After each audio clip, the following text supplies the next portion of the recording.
Fala galera, tudo bom? Tio Uli aqui na área e vamos hoje continuar a série Mitos sobre Investimentos. E o mito que a gente vai falar hoje é aquela famosa regra de bolso de diversificação de carteiras, onde as pessoas falam assim, pega o número 100, subtrai a tua idade e aí você vai ter a diversificação necessária para o teu perfil, tá? E como que a gente consegue desmistificar isso de uma maneira muito objetiva? É o seguinte, é só mostrar que essa não é a única variável que impacta os seus investimentos no longo prazo. A gente precisa entender primeiro por que as pessoas elas gostam de criar essas soluções fáceis para problemas complexos. Justamente porque as pessoas elas querem criar atalhos para tudo. A gente vê aí muita gente querendo resolver problema financeiro com esquema de pirâmide, a gente vê muita gente querendo transferir para a jogatina a responsabilidade aí de multiplicar o capital no longo prazo e a gente sabe que isso não dá. Então, primeiro vamos determinar o que realmente gera valor no longo prazo para uma carteira de investimentos e segundo o Kenneth Fisher aqui, segundo estudos acadêmicos, 90% dos retornos de longo prazo de uma carteira de investimentos são derivados da alocação das classes, tá? Mas o próprio Kenneth Fisher fala que na empresa dele ele vai um pouco mais fundo nessa problemática. Ele fala que 70% dos retornos de longo prazo são derivados de diversificação entre classes de ativos, 20% dos retornos de longo prazo são derivados de subcategorias dentro dessas classes de ativos. Vou dar um exemplo aqui, a gente pode dentro da classe de renda variável, ações, encontrar small caps e big caps.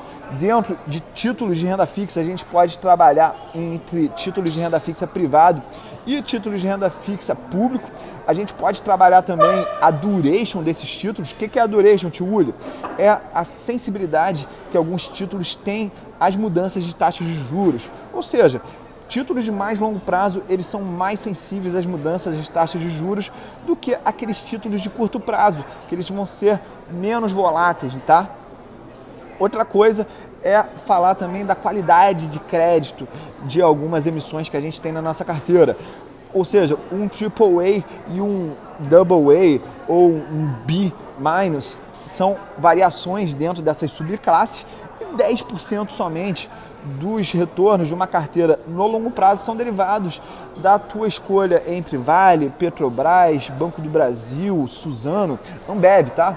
Então, a partir do momento que a gente entende essas sensibilidades dentro desse escopo total aí, que é a diversificação de carteiras, a gente começa já a se afastar dessa solução fácil, que é só pegar 100, diminuir a tua idade, é isso que você vai ter que ter de renda variável. É um assunto um pouco mais complexo, mas não é um bicho de 7 cabeças. A gente está aqui no canal do conhecimento, o canal do Tio Uli, justamente para esclarecer esses assuntos, tá?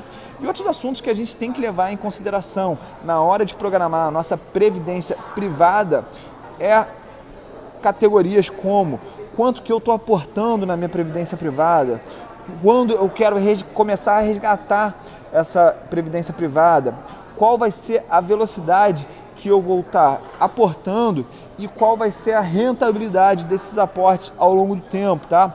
Um dos riscos que as pessoas acabam assumindo sem saber é o seguinte: quando eu invisto passivamente, eu tenho uma taxa de retorno. E vamos falar aqui do S&P 500. Essa taxa de retorno no longuíssimo prazo foi de aproximadamente 10% ao ano, tá? Se a gente pegar isso desde 1970, a gente está falando de provavelmente 7,5%, 8% em dólar em retorno real ao ano. E se a gente subperformar esse índice ao longo do tempo, a gente vai ter que assumir muito mais riscos lá no futuro para compensar isso, tá? Isso pode ser uma casca de banana no meio do nosso caminho. Outra coisa que a gente tem que levar em consideração também é se a gente está tomando essa decisão em conjunto com alguém ou a gente está tomando essa decisão sozinho.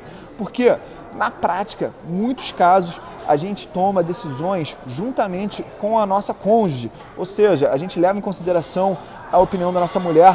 A gente nem sempre também está querendo economizar, ou seja, ou ter uma previdência privada somente para o nosso benefício. Nem sempre a gente quer gozar sozinho disso. A gente quer, principalmente aqui numa cultura paternalista, machista como é a do Brasil, a gente quer que a estatística funcione, né? Normalmente as mulheres vão ter uma sobrevida maior em relação aos homens, então eu quero que a minha mulher possa gozar da nossa previdência privada de uma maneira confortável, então eu tenho que pensar não só na minha idade, eu tenho que pensar na idade dela, eu tenho que pensar com quantos anos a gente vai viver juntos. E se você não sabe, se a gente ultrapassar 80 anos e as duas pessoas do casal estiverem vivas, isso dá uma sobrevida para a mulher, então a gente tem que levar em consideração essas variáveis na hora de fazer essa diversificação de portfólio. A gente tem que entender também se a gente quer deixar algum tipo de conforto material para os nossos filhos, se eles vão gozar também desse tipo de benefício. E aí a gente começa a trabalhar em coisas que a gente já falou no mito anterior, que é renda fixa versus ações de longo prazo, porque eu espero que as empresas continuem inovando e elas vão aumentar a sobrevida do ser humano. O que significa isso, Túlio? Se hoje a nossa expectativa de vida está em 75 anos aqui no Brasil, eu espero que a gente tenha evoluções de próteses, por exemplo, ou seja, a gente já viu na ciência que idosos com maior mobilidade tendem a ter uma sobrevida maior, ou seja, se eu tiver uma cirurgia de joelho e eu colocar uma prótese nessa articulação ou no quadril, eu vou me tornar mais ativo, eu vou me movimentar mais e a probabilidade é que, graças a Deus, eu tenha uma sobrevida maior. Evoluções em biogenética, evoluções em tratamentos de câncer tendem a aumentar a expectativa de vida tanto do homem quanto da mulher. E aí a gente pode correr o risco de estar planejando morrer com 80 anos e a gente morre com 90 anos.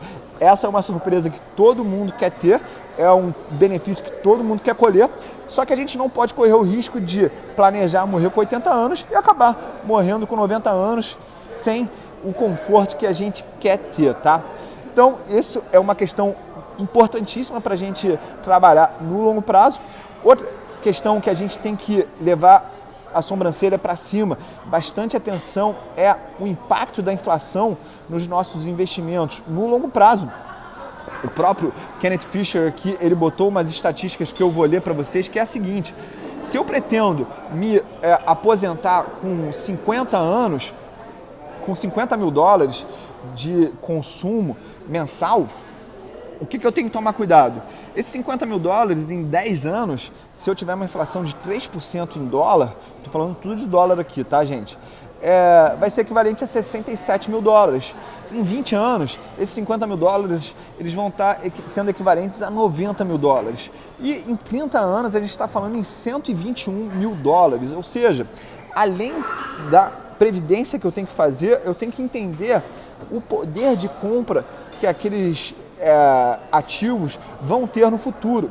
E a probabilidade, como a gente já viu no mito anterior, é o seguinte: que a renda fixa ela não corrija tão bem esse poder de compra quanto a renda variável. Então a gente tem que levar em consideração isso na hora de tomar as nossas decisões de exposição a uma dessas classes, tá, gente?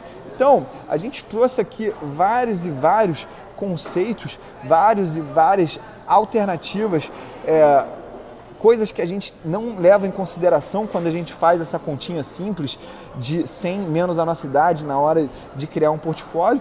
É um pouco mais complexo, mas a gente está aqui justamente para dizimar essas dúvidas, de esclarecer essas dúvidas, e eu quero que você tenha uma previdência privada, não só para você, mas para a sua esposa, para a sua família, muito mais segura no longo prazo do que essa continha simples de 100 menos a idade pode te fornecer, tá?